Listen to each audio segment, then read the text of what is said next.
It started with pounding headaches and ended with a medical emergency that left a New England mom in a coma. Spontaneous intracranial hypotension is a rare and often overlooked condition that could have cost that patient her life. And although you may not have heard of it, experts say everyone should be aware of this condition. I'm trying to go day by day, living my life, and you just can't. Darlene Prigine says she knew something was wrong when she kept experiencing pounding headaches. Throbbing pressure, where I would have to lie down to get that comfort. At first, she was diagnosed with a sinus infection, but her symptoms kept getting worse, interrupting her life. I've had to have a pillow in my car.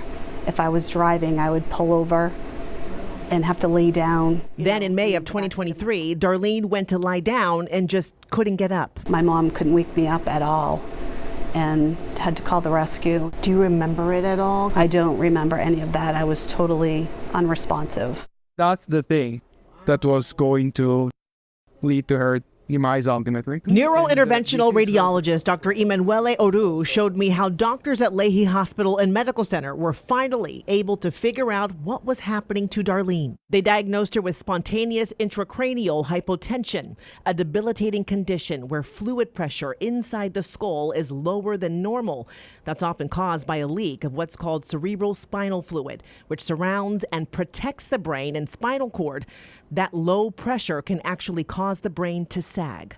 You see that there's this space here that is very wide, and hers it was not. So that was how much sagging of the brain there was. Dr. Oru says Darlene's condition deteriorated fast and left her in a coma. The medical team using new imaging equipment to first find the leak, then seal it. We went in the veins of the spine, we injected this glue, sealing the leak. The recovery was almost instantaneous, less than a day. Basically, when she woke up from this, she was fine.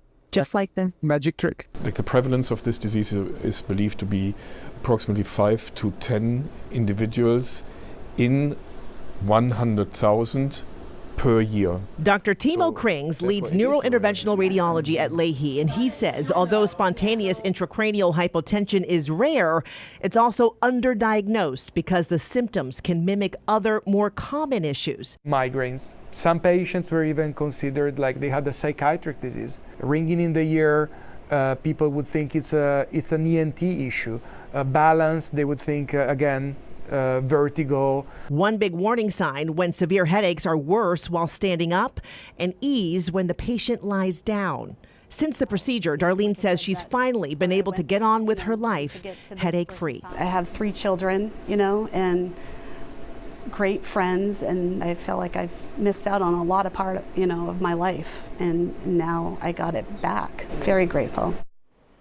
Yeah, she's doing great. We still don't know what causes this condition or if it might be genetic, but women are more likely to have it than men. Well, the experts we spoke to agree more awareness and research is needed here.